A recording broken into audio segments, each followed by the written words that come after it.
All right, guys, thank you for coming. This is Testing for the Brave and True.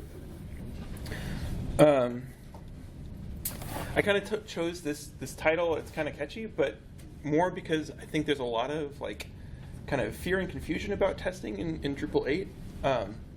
And some, in Drupal 7, it was incredibly hard, and so I think people have been kind of afraid to approach it, especially at the code level. So I would just preface this with I'm coming at this from a beginner's mindset, and I hope you guys do too. Just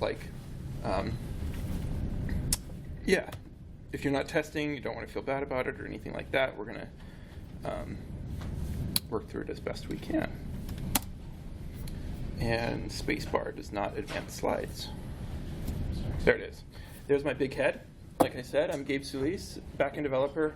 I work at Atten Design Group. We're an agency that deals mostly with nonprofits, universities, and a few NGOs. Basically, we say we like to do work for people that are driven by a cause. So if you're trying to help people, you're trying to do good work, we love to work with those kind of clients, and have a lot of processes and experience dealing with that and really guiding people through that process of building a site where they maybe haven't done that before. It's been a really long time since they've done that.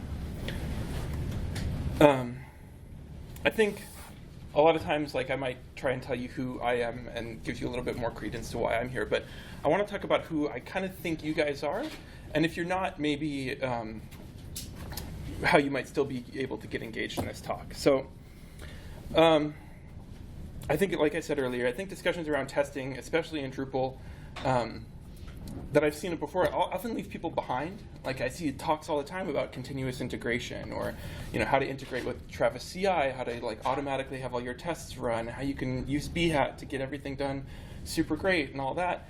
And yet, if you haven't done testing before, sometimes that leaves you behind. It's well, how do I write that first bhat test?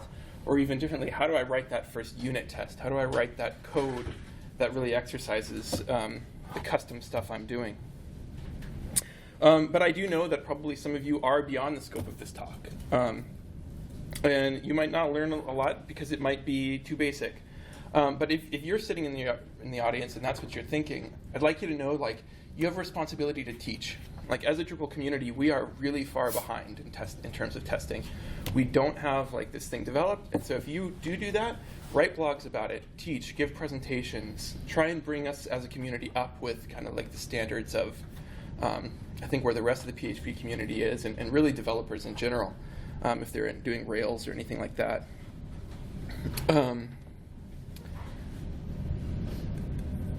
So and then there is a chance that this is going to be one step too far, right? Maybe you are just a total beginner to Drupal, and you haven't tried these OOP concepts or something like that. And in that case, I hope what you can do is just kind of take notes, learn some vocabulary, so that when you get to that point, you'll have some touchstones to guide you through. So maybe you've written a Drupal module, maybe only for Drupal 7. The complexity of it doesn't really matter. Testing can still be a useful thing to do, no matter how simple the module.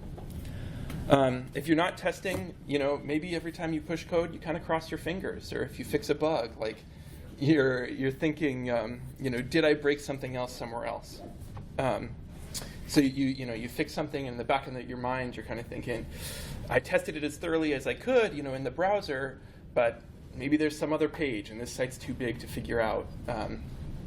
Maybe I broke something else, and I don't know. I actually had this happen to me, I don't know, maybe a few months ago, and I wanted to do path aliases for a node. And I thought the path auto, it was kind of big and bulky for what I wanted to do, so I thought I'm going to write a quick module that'll just save a new path alias based on some easy template. And I didn't test it, and the number of bugs that introduced in different places was really shocking. I had just forgotten simple little things, the hook I used was hook it and insert. Well, I had tested for a node, but somehow nodes of a different bundle had slipped in there, and then it broke some other page when somebody was testing. And because I just couldn't possibly test the entirety of the site, what I thought was a relatively simple change and thoroughly tested by hand, I had broken a lot of stuff in different places. I'm sure everyone has this. You maintain old code. Someone else wrote it, or you wrote it. but just a long time ago. And that's usually the harder part, because you get like, what the hell did I do there? How did that ever work? And so finally I did say I would get to who am I. And I just want to say, like, I'm not an expert, right? Like, I've been doing this testing stuff for about a year. I think I've learned a lot of good practices and topics and stuff like that, something to share, but I'm not a total expert. What I want to convey is that, like, it was useful to me even from the beginning. You know, I haven't been doing this for 6 years straight. I haven't been like a core maintainer, just like writing tests for absolutely everything I do, but there are a lot of good things that you can get, good benefits that you can take away from testing. Like, for example, a lot of people talk about TDD, test-driven development. So they say, I write a test before I write any code all the time. And, you know, I definitely try and do that. But, you know, sometimes I don't. Sometimes I fail to kind of live up to that standard that I set for myself. In terms of, like, the testing story, I'm still climbing up a mountain, right? There are roadblocks that I've overcome, and that's why I want to, you know, present this today and kind of share with you. I've had to dig through lots of docs and lots of code. But I am on a mission, right? As I said earlier, like, as a Drupal community, we have got to start testing, not just core, not just like the biggest contrib modules, but our everyday stuff. The stuff you write for your client that you never put on D.O, the stuff that you eventually do put on Drupal.org, but you think, oh, you know, it's going to have 150 installs or something like that.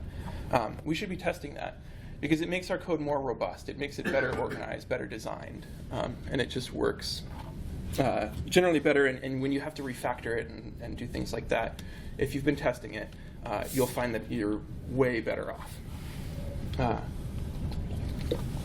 So I kind of alluded to this a little bit earlier when I said testing, you know, ad hoc, you know, on my own by hand. So what is automated testing? And I get to make my own definitions up. This is my talk. Automated testing is the act of asserting that your code achieves what you want without you, right? So you might be testing in the browser or something like that, but it actually requires you to do work to assert that something works the way you want. So let's actually just break that down a little bit by little bit. So the act of asserting, given some value X, I should get Y. And so we do lots of testing all the time, right?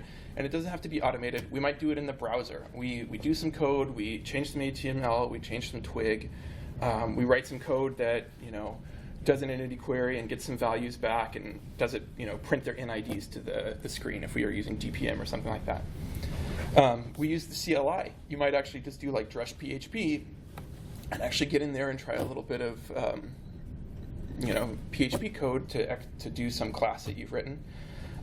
In a way, I think reading code can be testing. You know, when you look at a class or you look at a method or even a function and you say, what does this do? Is this going to do what I expect? You read the code, you read through it, you see, what does this do? Okay, that does what I expect, right? Then there's DPM, printf, var export, var dump, all those things.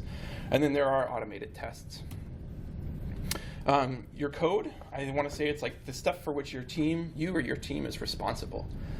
So that might be, you know, it's not just stuff that you're writing personally, but stuff you've inherited. You can go back and write tests for those. You don't, and especially like if somebody else has written tests, automated tests, you can use those as well. And then achieves what you want. So with testing, you kind of have to get this mindset of like, given some like precondition, given some context, my code is going to do something, right? And you have to write code that can abide by that kind of way of thinking of how to assert that it does something. Because if you write code where you can't explicitly define what it depends on, you can't say like this function is going to take these inputs and output these values, and there's no way to test it. A good example of this is in Drupal 7, it was all over the place. You'd write db underscore query, right, in some hook, you know, alter. And that would, you know, give you a MySQL query, and you'd go off to the database, and you'd get some values, and you'd get it back. But because it was nested inside that function, you couldn't provide preconditions to your code if you wanted to test it. You'd have to basically attach it to some database in order to know what it would expect. Whereas if you had maybe, you know, written a separate function that you could pass a Drupal query into, and then add your conditions to it, then that function would be isolated. right? That would be testable. You could say, I gave it an entity query, or a query, it added these conditions, and then it got these results. And you can fake that query that goes in there. You can fake it and say, you should always return 3, 4, and 5. Is everybody with me? Cool. So at the simplest level, this kind of assertion is just like, given that a sum function takes two numbers, say 2 plus 2, I should get 4, right? But it could be more complex. A test might be, when someone submits this form, an email should be sent to someone else. And that's where things start to get complicated. Then you're getting like things intermingling. You've got different services interacting, different pieces of your code base that are all encompassed in this assertion. And the way to approach that is to actually use different levels of abstraction, different places where you can test. And we'll get more into that later. And then without you, right? That's what makes automated testing automated. Not much to say there. All right, so why would we want to do testing, right? Like, what does it provide for us? Why do we talk about this stuff? And I heard this, and this is what finally made it click for me, why we'd want to do testing. Like, why is this a good thing? And I don't remember exactly what the quote is, but this was the gist. So we all test. Not testing is just throwing those tests away when we move on, right? And so what I mean by that is, like, every single time you're in that browser, you're asserting that something worked, or you're testing, you're actually doing testing. You're making sure your code does what you expect, right? But then when you move on, when you go to the next day, or you sit back for an hour, you go to lunch, or even you come back, 3 months later, all that context building that you've done, all that effort you've put into making sure this thing works, and maybe thinking about what assumptions am I making here, what things am I forgetting, what edge cases am I worried about. When you don't write an automated test, right, you throw all of that effort away, right? It's gone. And you have to reestablish that the next time you come back, right? You have to wonder, what edge case was it that I wrote here? Why is there this little if statement? And maybe you can't think of why, and you just delete it because it seems superfluous, right? But if you have an automated test, right, it's a record of exactly what you thought this function can do. And then someone who comes to it later, even yourself, can say, there was a reason for this piece here, right? So you're all testing. It's just whether or not you're recording it. I don't think there's any developer who doesn't test it. It just wouldn't happen, right? So we kind of already went over this. There's this flow that we get into, right, when we're testing without the use of an automated testing system. Maybe we write some code, we write a few lines of code, maybe lots. The more likely it's not going to work. And then we go over to the browser and we switch context. Our eyes visually move over to the, or Chrome or something like that, and we try and refresh and we see, did it work? And then it doesn't work, and so you clear cache, right? And you go back and it doesn't work, and oh fuck, maybe I'll clear cache one more time. And then you do it again. And we all do this just to answer the question, did what I wrote work? And usually the answer is no, right, that first time around. Maybe you just forgot like a semicolon or a parenthesis or something like that. But think about all that time you waste on a semicolon, right? Or that just mental cost to context switching over to the browser and then switching back. And so we go through this process. We repeat that, clear cache, go to the browser, come back. Clear cache, go to the browser, come back, right? And that wastes a lot of time. And then when we get to what we think it's supposed to do, we move on. And for a lot of us, if we're not doing automated testing, that's kind of where that testing process stops. So I'd like to introduce kind of a new definition, right? Informal and formal tests. Informal tests are tests that we cannot commit or just don't commit, right? You could imagine that I have this process of I've got some debug page and I go there and I do this stuff, but then I never commit it to the code base. Nobody else can replicate that work later. And a formal test is something that we can commit, that we can record. And this is weird, but you might even have a steps to reproduce, right? You might even commit a markdown file, and this is not what I'm really talking about, but that actually says, do this, log in here, check this, do that. But at least you're sharing some bit of information with future self or somebody else, right? This is what I expected to happen, and this is how you can test it. So when we don't commit our tests, we kind of leave our code to rot. Like we come back to it later, and all that work we've put into it, all those assumptions we've made, they're just gone. We don't know what happened. And so that's what I think I've heard this one quote, which was like, legacy code is code without tests. And that's a broad statement, but like legacy code is that code that you just come back to, and it's a mess, and you don't know why it was written that way. You can't figure out what. You're afraid to touch it because you're afraid you're going to break something somewhere else. So it's just left to die. So when you write automated tests, you're saying, you're actually declaring, these are all the things that I expect my code should do, all the things that I want it to solve. And so you're encoding, literally, right? Encoding your assumptions. And we've kind of touched on this. They document context. They can run by themselves if we use something like phpunit, the standard in Drupal. But they're also a lot faster, right? You can have it running automated. Every time I make a change to my code, run these tests and tell me, did it pass or did it fail? And so you can have that if you're, in your editor, it can be running at the bottom, constantly giving you feedback, input. Did I forget a semicolon? It'll just immediately do that. You probably have linting or something turned on in your IDE. But at the same time, if you just assert what you want to happen beforehand and then you start writing, you can just keep iterating very quickly without actually losing that context of clearing the cache and going back.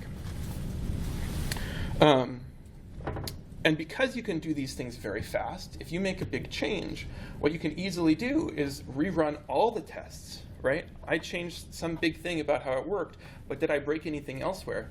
If everybody's doing testing from the beginning, right, even for your code, you can validate all the assumptions that have ever been made, right? Or at least encoded, right? So you can have confidence in refactoring. You can have confidence in the changes you make. Because you can quickly run all the tests, validate all the assumptions that have been made all across the project. And so that makes it way easier to refactor, right? If you've said, like, this is what I expect to happen, and I know I'm kind of like beating a dead horse here, then when you want to completely rewrite a method, completely rewrite a function, or even swap out like a big chunk of functionality, when you have those automated tests, when you're all done, you can feel confident, like, this works at least as good as it did before, right? And that's actually really hard without tests. That's when you cross your fingers, right? And then the final thing is, like, when you discover a bug, it's really easy to test, right? Like, you already have a framework in place to say, my client, they inputted these values, they, followed these keys, and this is what happened, but then it returned this value that I didn't expect. Oftentimes, you'll be able to go to the place your tests in code and say, let me just put these things in here that I think should work, add a new case, and then you can run those and see, oh yeah, my code does fail. Or you'll have proof to say, like, it is working, maybe it's something else, right? Maybe their browser is like loading a cache page or something, right? But maybe you're still skeptical. And I've heard a lot of questions offered about testing in general. And a lot of times it has to do with productivity and stuff like that. So let's talk about some of those things. How can these tests make me more productive when it means writing more code? And actually, I think that's a valid question to have. But I'd like to kind of like pose some questions back to you, right? Why is doing like OO code, object-oriented code, better, right? We're actually writing more code. If you try and do something in Drupal 8, you're obviously going to write a hell of a lot more code than you would have in Drupal 7 for a lot of things, right? There's way more boilerplate. But what we get is things like encapsulation, separation of concerns, all these things that make our code more robust and more stable over time, even though we're actually writing more code. And so it's a net gain to us.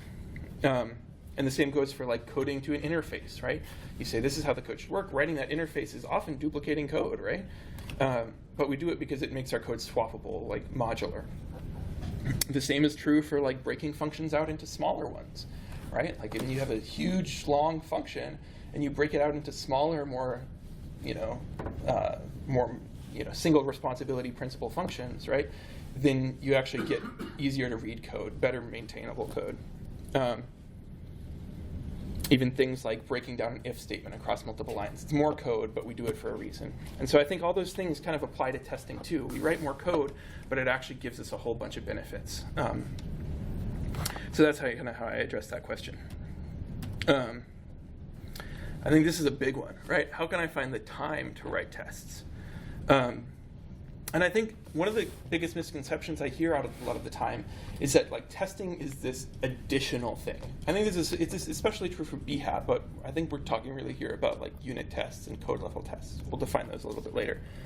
But they're not meant to be an addition to your code. They are part of your development process, right?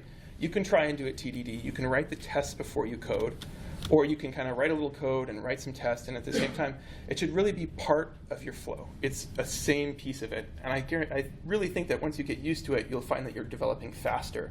But don't think of it as this additional thing. You know, it's not something separate. It's part of what you do.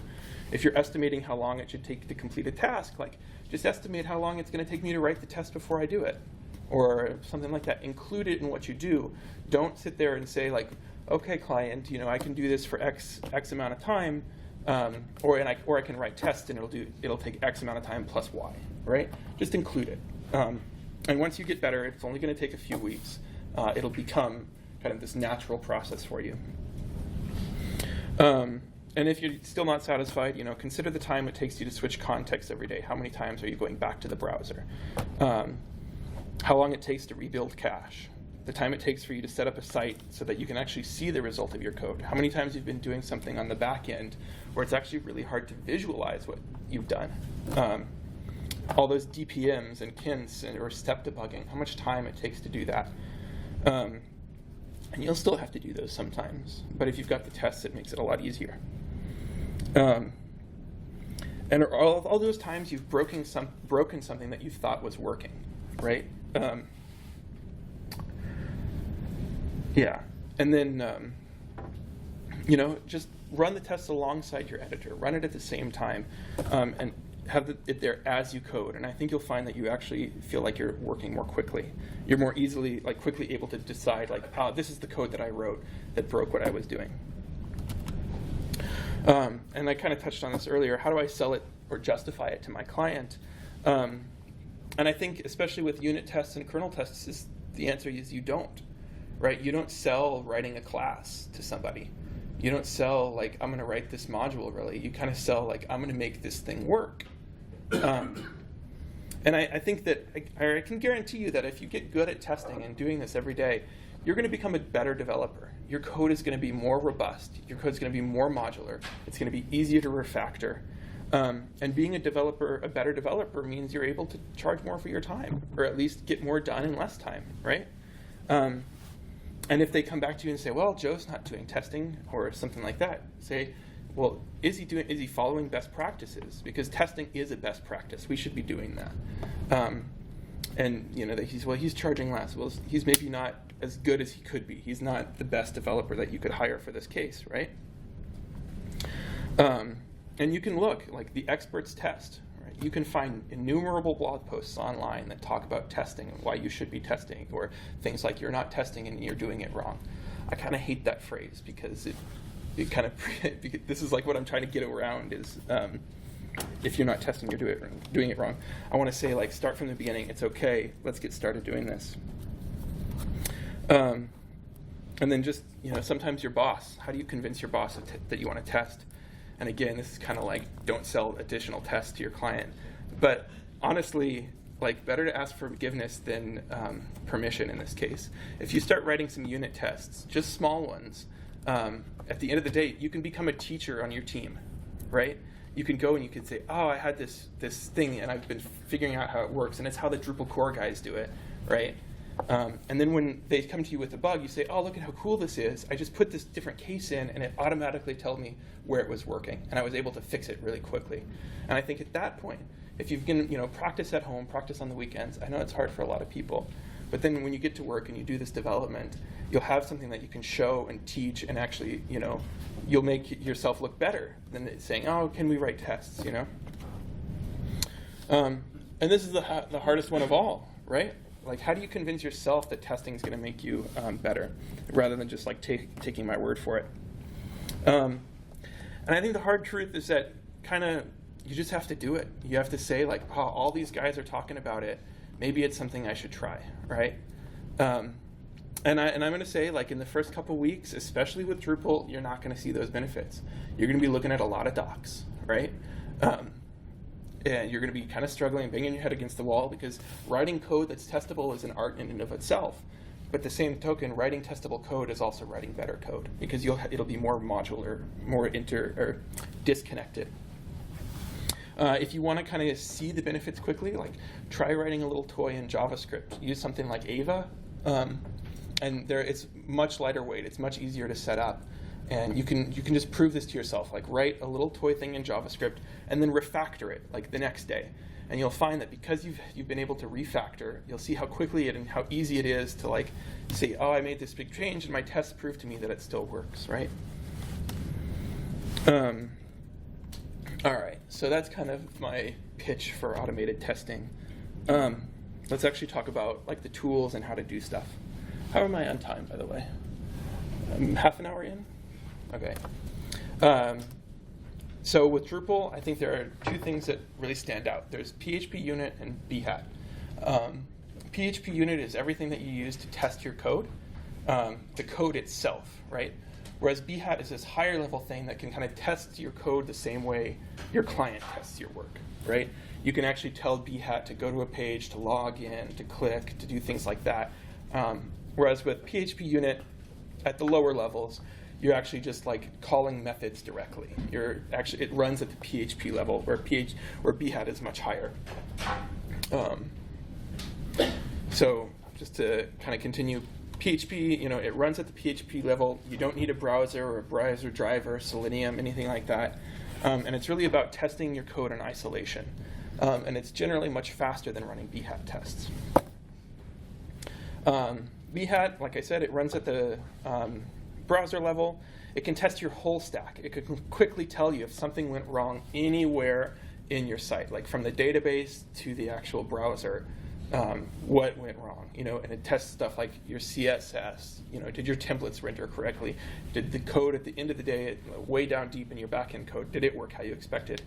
But that comes at a cost, right? It's usually slower, a lot slower than phpunit. All right, so time for a deep dive. So phpunit, this tool, right? It's comprised of two main things, right? A base class that you extend to write your unit tests or kernel tests, and a command line tool. Technically, there are other classes, but for the most part, test case is the one that gets used, and especially in Drupal, they actually extend from test case to the classes you'll be extending for custom modules are Drupal, but they're extended from this one. And then same kind of goes for that command line tool. Drupal provides a kind of wrapper script around the command line tool for phpunit. It's kind of clunky. There's a lot to be desired there. But if you do write your tests so that test script runner or whatever can work, then if you put your code on Drupal.org, it'll be tested. If somebody submits a patch, you can actually get it set up so it's automatically being tested. All right.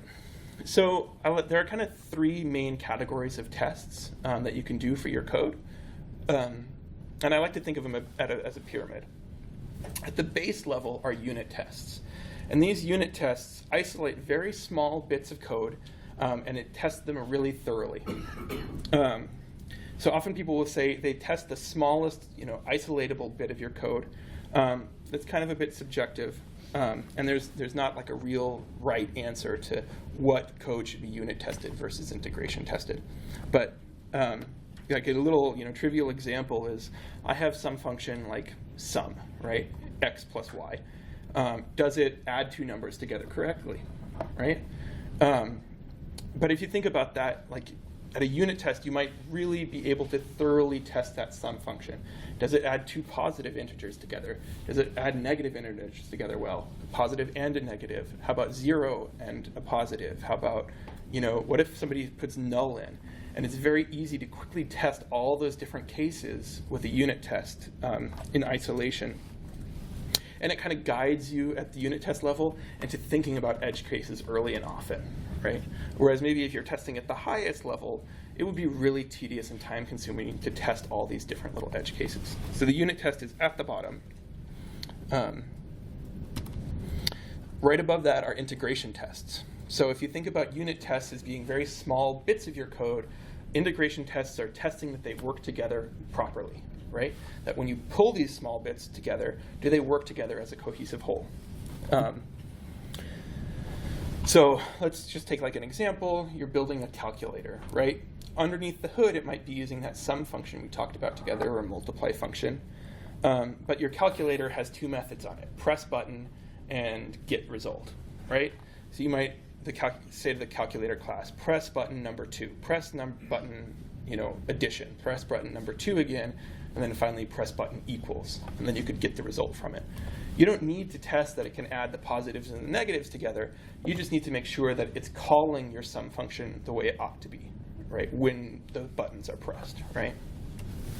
And there are strategies we're going to kind of show a little later in time. Okay, cool. And then at the very highest level are functional tests. Sometimes you'll see them called acceptance tests or system tests. But at this is like testing everything all together. It's kind of like test how your clients might think about it. Can my potential customer use a calculator to estimate a mortgage payment, right? Can my potential call me for a quote after estimating a potential mortgage estimate or something like that, right? So you're talking about the browser at this point. You're talking about a form input. You're talking about maybe an email or a notification. Those are the things that are at the highest level. Those are your functional tests. Just a little illustration, right? This would be unit tests, integration tests, and functional tests, right? At the smallest level, this is kind of a fun fact, these are called tabs, and these are blanks. You might actually say, like, does my puzzle piece have 2 tabs and 2 blanks, right? And then in the integration table, do these 2 things fit together how I expect? And finally, at the functional level, do all my pieces come together to make a rectangle, right?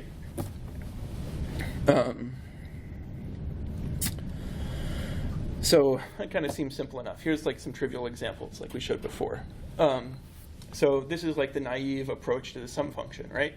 I return x plus y, right? So you'd write a unit test and you'd try it. If I give it 2 and 2, does it equal 4, right?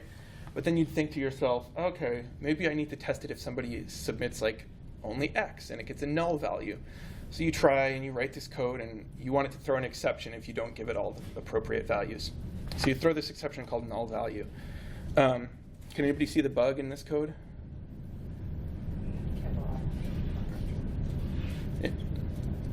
And the second one? No?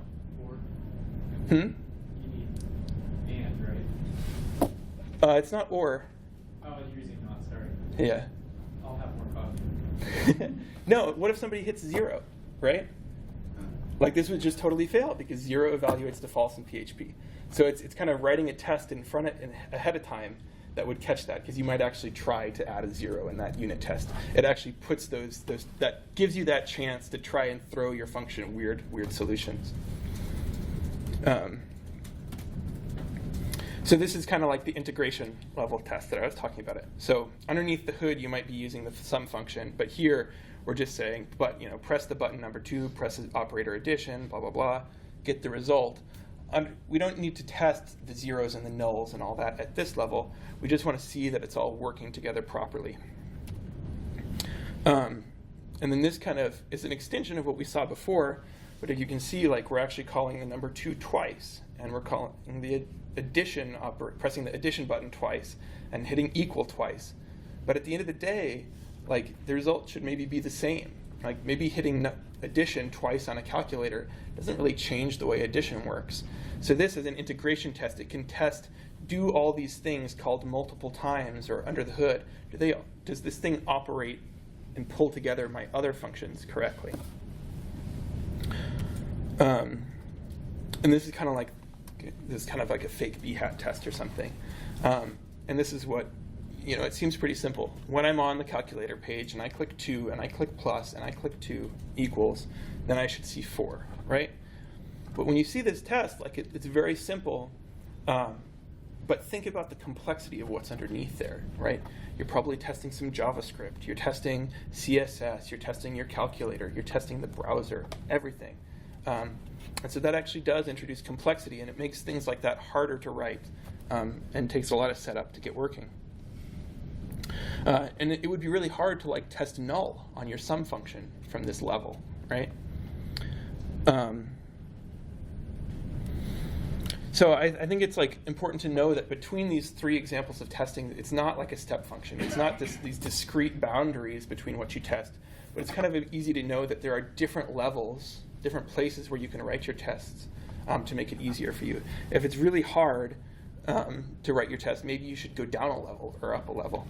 And then to know, like, you don't have to test everything at every level, right? You don't need to test that your sum function works great from this level. You just have to make sure that maybe the form input submits correctly.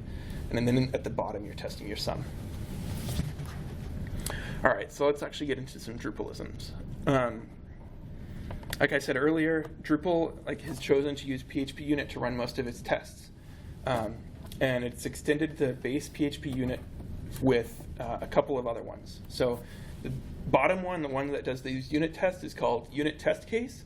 And then this is debatable. It kind of puts these things in different orders, but the way I like to think about them, integration tests, sometimes are unit tests, and sometimes they're kernel tests. And then functional tests, there's kernel test base, web test base, and browser test base. Unit test is the very bottom. It doesn't really provide you anything that Drupal can do out of the box. Like, you can't load up services, you can't write to the database inside a unit test or anything like that, or a fake database. But a kernel test, actually, that's one that bootstraps Drupal. So if you depend on the mailer system, a kernel test might be able to inject that dependency for you. And then at that highest level, there's web test base and browser test base. Those actually allow you to test things like a user clicking on a form or something like that. The disadvantage there is that they're pretty the Drupal core and contrib uses these, but what I've found is that people often move to bhat once they get to that level, especially in the agency and freelance level. But I think for core, people are still or have to use these browser test bases. There's one more that's relatively new that I didn't put on here, which is JavaScript functional test base or something like that. It's one hell of a, it's a mouthful. Okay, so this is kind of stolen from the Drupal phpunit docs page. We use a unit test case to test the functionality of a class if the Drupal environment, for example, the database, settings, etc., and the web browser are not needed for the test, or if the Drupal environment can be replaced by a mock object. So in a lot of cases, if you're writing a service or a form or something like that, you can what's called unit test it. And if you inject your dependencies, everything that the thing depends on, you can just mock those. You can make it a fake object that satisfies all the constraints of the thing that Drupal might give it. So let's take an entity query or something. You could actually inject an entity query into your class. And then it would use that instead of the actual Drupal one, which needs a database. Okay, so let's actually look at a little bit of code.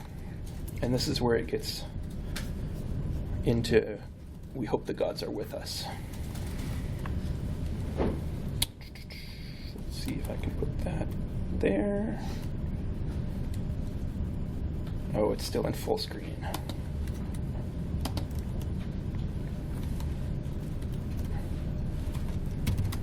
All right, so here I have a very basic module that I called calculator. The layout of when you start these unit tests, is this big enough, or do you want me to make it bigger? I'll make it bigger. Is there a way to dim the light, maybe? I'm not sure. Yeah, go ahead. Let's try that. There we go. All right. So this is kind of your standard layout for a very simple module, right? You've got your info.yaml, and then maybe your services.yaml, and you put all your classes and interfaces in the source directory, and then you have if you're writing tests, you'd put them in the tests, source, and then the type of test you're doing. So these two are going to be extending from that unit test case, and these two would be extending from the kernel test base. And we'll kind of see why I did that later. So I'm kind of extending those examples I did with the sum functions and stuff. So if we actually look at kind of what we think this arithmetic class might do, we can see that we create this interface, right? We start with PHP, we give it a namespace of our module. We define an interface, and this thing only does sums, right? It takes the first part, it takes the second part, and it returns the total. And it sums those two together, right? So if we look at that implementation, very simple, right? We're extending that or implementing that interface, and we're writing, and we're just going to do that naive one for the sake of example, right? Takes x plus y, and we might be able to like write more, right? We could do like multiply or something. And then, all right, but it's not in our interface, so whatever. So let's actually look at what the test for that looks like. So we go into source, unit, tests, source, unit, and then arithmetic test. All right. So to actually write your first unit test, what you want to do is the namespace is Drupal tests, your module name, and unit. And it's kind of weird because everywhere else in Drupal, the namespace is based on the file path. But in this case, it kind of gets a little swapped around because even though you've got your test directory in that module level, test goes prior to your module name. So it's just kind of a gotcha. So Drupal tests unit test case. So this is the class that we're going to be extending from that Drupal gives us out of the box. And then we're going to actually import the class that we're actually wanting to test, right? Or use the class we're going to test. This is an optional thing, but it's nice to have. You do covers default class. You tell it what the class name is that you're going to be testing. So in this case, arithmetic. And then finally, group, just by convention, it's usually the name of your module. And that allows you to say, like, to PHP unit, test only my module. Don't test everything else right now, which can speed things up during your development. All right, so we're going to go ahead and every function, you'll want to have your tests, and then you can optionally have a setup thing. So a setup might be, you need to define some node types, or you need to define some fields or anything like this. In this case, we're just going to instantiate our arithmetic class, and we're going to set it as a property called arithmetic, and then we can use that later. So this is kind of an example of what it actually looks like. So when you're testing a method on a class, it should always be prefixed with the word in lowercase test, and then this can just be gobbledygook. It doesn't really matter, but usually by convention, it's like the method that you're trying to test, and then sometimes you can do like things like sum, positives, or something, just to, if you want to break them out into different methods or something. But it's not going to break your test to name it differently. So then you'd have like a number of cases. You can quickly start to see like, okay, we're testing positives, or a positive and a negative, two negatives, whatever. And then what's the expected value we're going to get? And you can see that there it makes it very easy to add new tests and just validate different things very quickly, right? And then you can loop over them, and you actually get the result. So, given that I call my arithmetic function, and I call it with this first value, 1 and 1, I get an actual result, and then I can assert, is the result what I expect, right? Is the expectant case what the actual result was? And then it should properly sum those positives and negatives and whatever, right? So then let me go, and we'll actually run this test.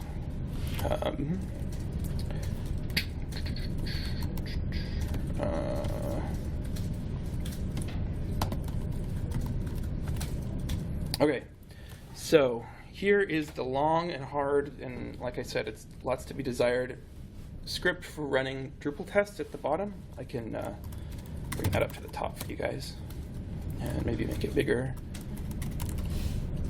Okay. So you run PHP, core, scripts, run tests. Verbose will actually output like the errors that occurred. You can tell it like the module that you want it to run. There are a whole bunch of different flags. Sometimes you have to tell it where PHP is. That might just be my setup. And then finally, SQLite.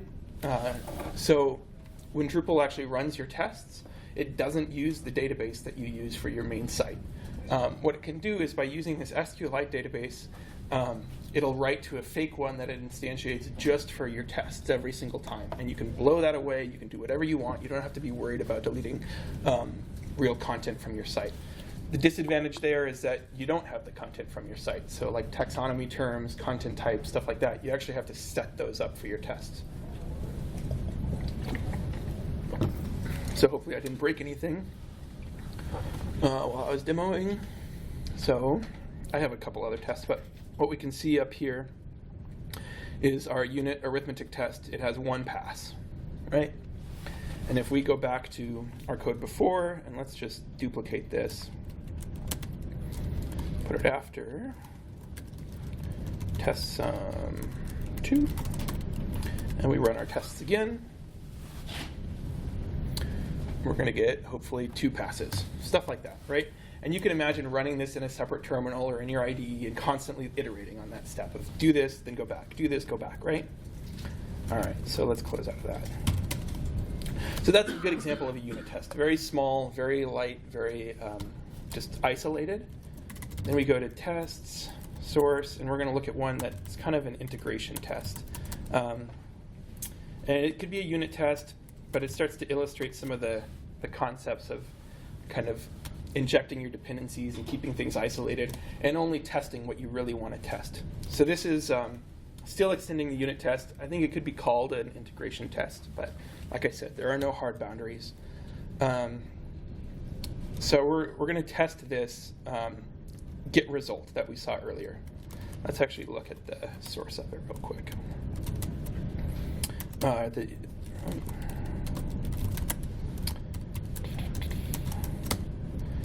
So this input device to our calculator, right? You can press buttons and you can get the result. And there are a couple of buttons, 0 through 9, addition, and the equal sign. That's all we're testing right now. The implementation is kind of, we don't have to step through all the code, but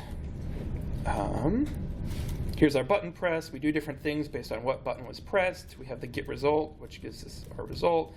And then like if the operation is addition, then we're going to actually call the sum function, right?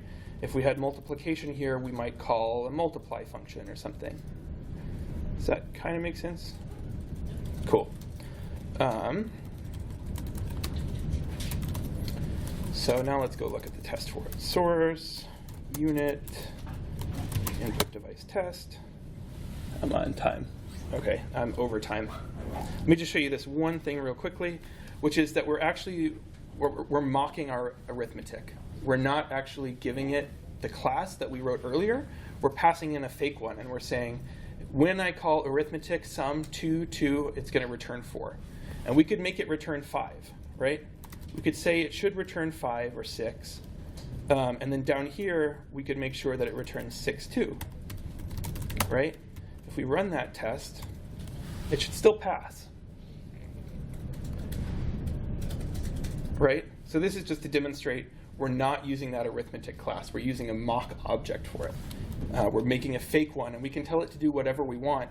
But it allows us to make sure that like this input device is calling the class like we expect it should. So if I just suddenly change this to 3, right, and run this test again, it's going to fail, right? And we're going to see it failed. It expected 2 and 3, but it got called with 2 and 2. Okay? So you can test the functionality of this class in isolation of your arithmetic stuff. You can separate those concerns and then swap them out, right? I think that's all the time we have. If you guys have any questions. Prophesize method again? Yeah, sorry. So you do this prophesize, and then you can give it the class name, or you.